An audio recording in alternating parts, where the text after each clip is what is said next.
नवा वर्षर नुआ नियम अर्थात जनवरी पहलू नियम किसी परिवर्तन जहाँ आपण मैंने समस्ते जान रखा निहाती जरूरी। एलपीजी सिलिंडर, यूपीआई पेमेंट, आधार कार्ड, बैंक संबंधी नियम आसला बड़ परिवर्तन। आसतु संपूर्ण अपडेट जाना ता पूर्व वीडियो को लाइक करूँ, सब्सक्राइब करना एवं सब्सक्राइब कर पाखर घंटी चिन्ह को दबाई दिंतु। प्रथम तो देखंतु एलपीजी मूल्य। ऑयल मार्केटिंग कंपनी प्रत्येक मासर प्रथम दिन एलपीजी सिलिंडर मूल्य संशोधन करिथाय। तेज अगस्ट 1 तारिख में परिवर्तन देखा मिलता। तेज गत किछि मासरे 19 केजी कमर्शियल गैस सिलिंडर दाम परिवर्तन कराई, किंतु 19 केजी घरे गैस सिलिंडर दीर्घ समय पर्यंत स्थिर रही। तेज लोकसभा निर्वाचन और प्रधानमंत्री नरेंद्र मोदी सरकार यह मूल्य ह्रास देखा मिलपे। द्वितीय होउछि ईपीएफओ नुआ नियम।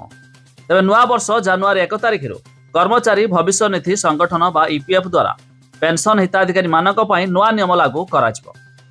यह सेमानक पई एक बड़ पदक्षेप होई पारे। एही परिवर्तन रे एबे पेंशनधारी निज पेंशन टंका देशर जेकोसी बैंक को उठाई पारिबे।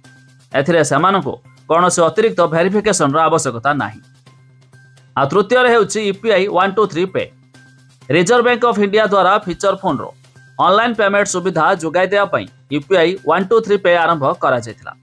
यार ट्रांजैक्शन लिमिट को वृद्धि करिया पई निष्पत्ति नियायछि। जनवरी 1 तारिख लागू हेबाकु थिबा नियम यूजर्स 10,000 टंका पर्यंत ऑनलाइन पेमेंट करि पारिबे। या पूर्वरु 5,000 टंका रहितिला। आ नेक्स्ट हेउछि कृषकक लोन। तेबे आसंता जनवरी पहलारु कृषकक पई मध्य बड़ खुशी खबर प्रदान करिवे सरकार।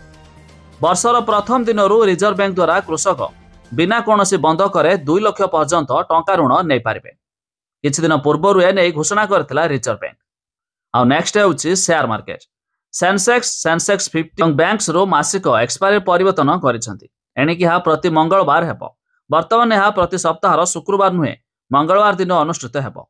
तबे जेतेबेले त्रैमासिक और अधावार्षिक चुक्तिनामा शेष मंगलवार सप्ताह हेबो, अन्य पक्षरे एनएसई 50 मासिक चुक्ति पई एनएसई इंडेक्स गुरुवार स्थिर करिछि।